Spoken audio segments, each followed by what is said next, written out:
Cody here from Movie Losers, back with another review. And I wanted to open the show today with some words from you, the fans. We're starting to get a little bit more feedback as the channel grows, so I wanted to share a nice message from a huge fan of the channel, biggest fan we got. It was left on the Captain Phasma review, the book review done by Lindsay here recently. Let's check it out.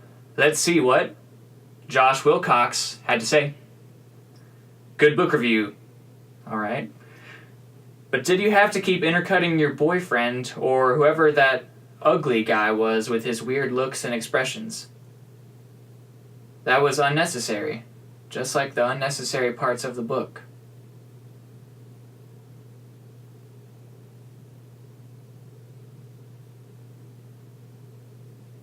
Yeah, that's right. You're a freak.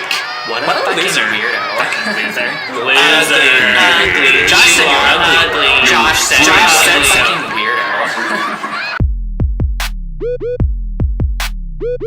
Anyway, I checked out Blade Runner 2049, starring Harrison Ford and Ryan Gosling, of course, directed by current best director, working right now, Denis Villeneuve. I've mentioned his work before. Prisoners, Sicario, Enemy, Arrival.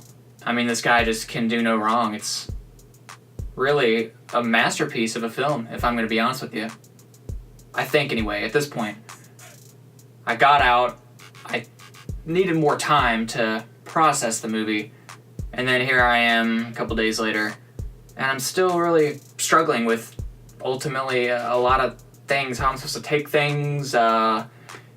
It can be interpreted in different ways, much like the original. I'm not going to get into a bunch of spoilers, because I definitely want you to check this movie out. You don't have to have had seen the first one or be familiar with Blade Runner at all. In fact, the movie opens with a little text on the screen to get you caught up.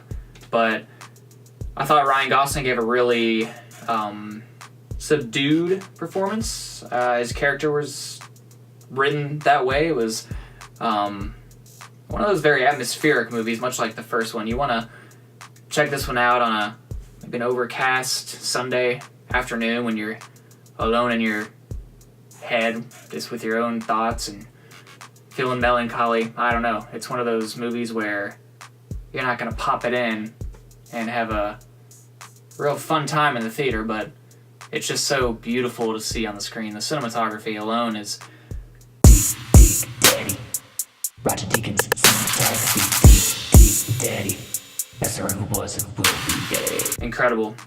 And, I mean, Harrison Ford was really good too. He wasn't in it as much as I thought he was going to be, nor was Bautista, Robin Wright. Really, it's a Gosling-driven movie. It's Gosling, AI, beautiful shots.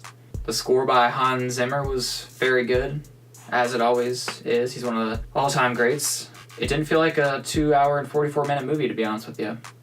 It really was engaging the whole time, even though it was slower paced. What it comes down to is a really beautiful story about human, or just connections in general. Human to human, human to replicants to replicants, replicants to AI. There's just some really cool stuff going on in this movie. It's a different film. Not making a lot of money this weekend, unfortunately. But it opened up the world a little bit more. We could see more of these movies, potentially. It's so interpretable.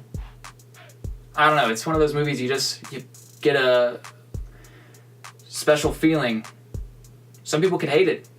I think, maybe. They could be bored by it, but not me. I'm gonna give this movie a 4 out of 5 and a 5 out of 5. So I'm not sure what I want to do yet.